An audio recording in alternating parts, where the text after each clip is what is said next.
Fantasia chose us, and I think Okay. Anchor Bay and Fantasia got together and decided this was the best place to do it. Okay. And the enthusiasm level of the audiences here at this festival are really where we thought it would be best. Okay. Okay. You're gonna get cat calls. Oh yeah, fucking right on. And your films tend to follow like serial killers and detectives. Yeah. Which side of the story do you prefer to tell? Both sides are good. Yeah. I mean, I think that the planet is half dark and half light at all times. Mm-hmm. Two sides to every coin. Shades of gray. Shades of gray. I think that I'm just fascinated by the human condition. Mm-hmm. Did I say fascinated? I did. I'm Fantastinated? fascinated. I'm fantascinated. And I do love to study why people do what they do. Okay. And I don't want to excuse the bad behavior, but I search for an explanation. Mm-hmm. And then I sort of want to leave it alone. Once I know that, clearly nobody hurts another person unless they're hurting themselves. Right. And that's something I think that fascinates me and something I'd like to stop. So do you find yourself sympathizing for dark characters? I do. Yeah. Not enough to spend time with them or to defend their acts, but I do Right. find myself thinking that could have been stopped. Mm-hmm. And I know why. I see why they're doing what they're doing. Mm-hmm. It doesn't make it okay. It doesn't mean they should be let to do those things. But nobody's a jerk unless they're scared or nervous or hurting. And I don't think people kill or hurt unless they have been hurt. Severely. Yeah. Brutally. She says, smiling. Brutally hurt. The best experience in the world. Yeah. He is so incredibly talented and was so generous in trusting me. I made very clear that he was who I thought would be best for this. He was ready to go right away, and I said, I will push, but I'll always be there on the other side to catch you. Mm-hmm. And he went, full steam ahead with this and was really willing to do some things that many actors, I think, wouldn't. Yeah. And he's incredible, and he's one of the kindest, funniest, smartest men you'll ever meet. Mm-hmm. I was just saying, we were talking earlier that he's very like a chameleon. Mm-hmm. Did you select him, or did he? I selected him. Yeah. And how did that process go? I've been a huge fan of his. I had actually met with him for Boxing Helena years ago, and I have just adored his work since his first film, Full Metal Jacket. Mm-hmm. Just such a powerful performance, and played a great serial killer in The Cell. Mm-hmm. And I'm a huge Law and Order fan. So Right. but I thought the physicality of what I was looking for in this character, and that ability to be both accessible and terrifying. Yeah. He really had it. It's in the eyes. So Yeah. Without a doubt. Huh? yeah. Only eat what I've left in my plate. This is your world. From now on, it is only me, you, and them. I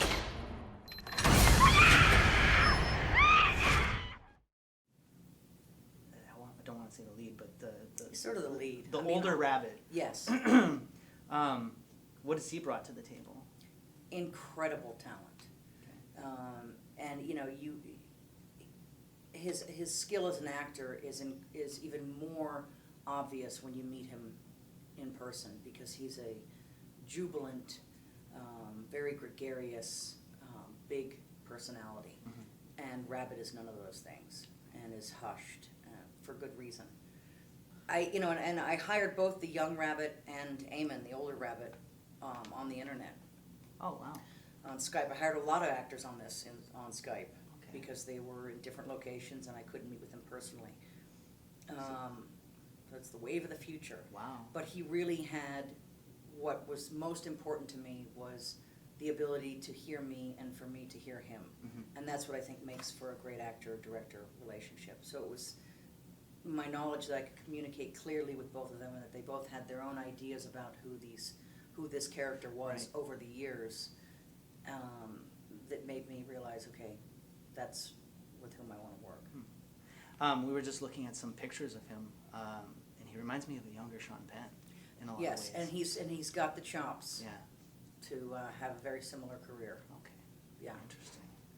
So we'll have to look forward to him. absolutely. Do you know if he has any projects coming up? You know, he lives in Australia. Okay. So he's working on things there. He just finished an amazing play, which I'm hoping to get to see. I keep telling him, you know, get a friend to sit in the back with a camera so I can see this thing. You're too far away.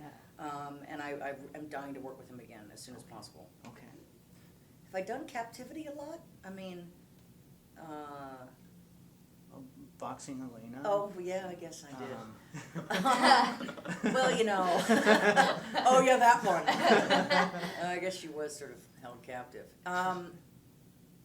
You know, restrictions make for interesting new choices. So Mhm. I guess the limitations of being held,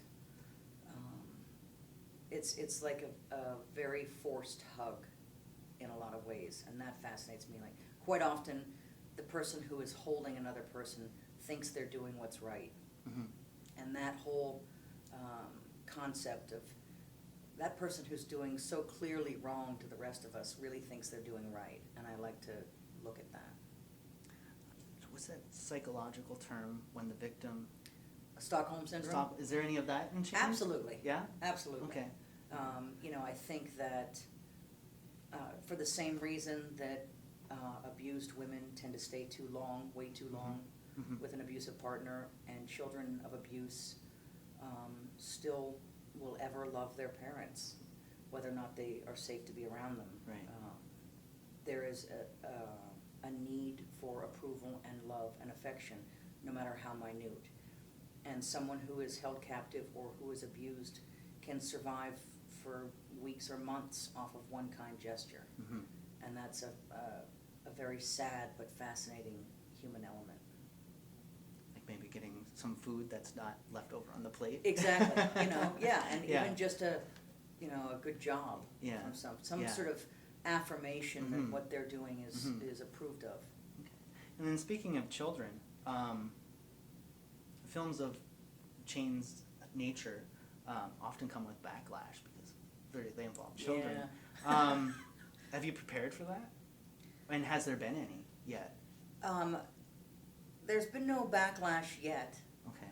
It's early on. We did get an NC-17 rating at first, Mhm. so I had to go in and remove some blood from a scene. Okay. The opinion of the MPAA was it just felt too real, Okay. and it wasn't even the scene itself that felt too real. It was just the entirety of the story You that get that felt from the trailer. authentic. Yeah. And so, I mean, that, even though it hurt me to change the film, Mhm. was a sort of a backhanded compliment. Mm-hmm. You know, it should feel real. I'm not Yeah. making an over-sexualized or humorous portrayal of darkness. Mhm.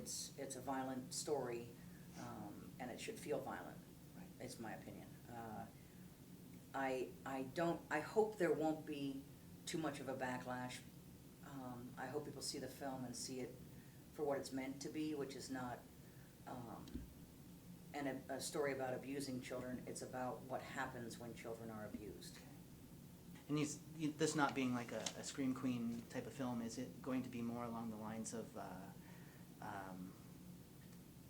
like Last House on the Left type of thing, like that really just shocking, turning your stomach kind of thing? God, I mean, The Last House on the Left really upset me. Yeah. I mean, and I Or I can Spit on handle Your a lot, Grave, but or- that really, both those films Yeah. really upset me. Yeah.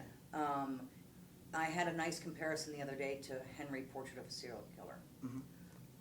That I think is it's a little more of the psychological than the, I mean, I don't mind being scared and upset, you know, if that's what the film's setting out to do, then it should do it.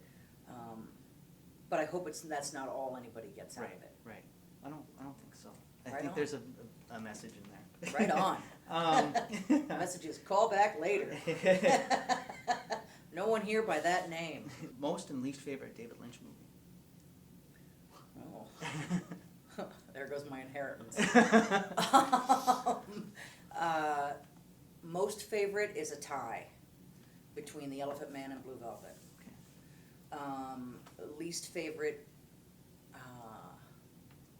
Least favorite is Inland Empire. Well, it's a popular one. You know, I mean, I didn't gravitate towards that one Right. the way I do the others. But The Elephant Man and Blue Velvet are both very adequate representations of the soul of the creative man I get to call father. Okay. Okay. He is that gentle and that profound as The Elephant Man was, and he is that dark and curt and imaginative Mhm. and colorful as Mhm. Blue Velvet was. Okay. Would you ever touch a remake of one of your father's films? No way. No. No way. No. And then, do you have any designs to do a television serial? Like I would kill to. I Yeah. have many, many ideas. Okay. Call me. I'm actually directing TV lately, which I want to continue to do. Mhm. And I would love to have one of my shows that I've created picked up. I think TV is an incredible medium that is finally being used the way it has always deserved to be used. Mhm. And I'm a huge fan and would love to be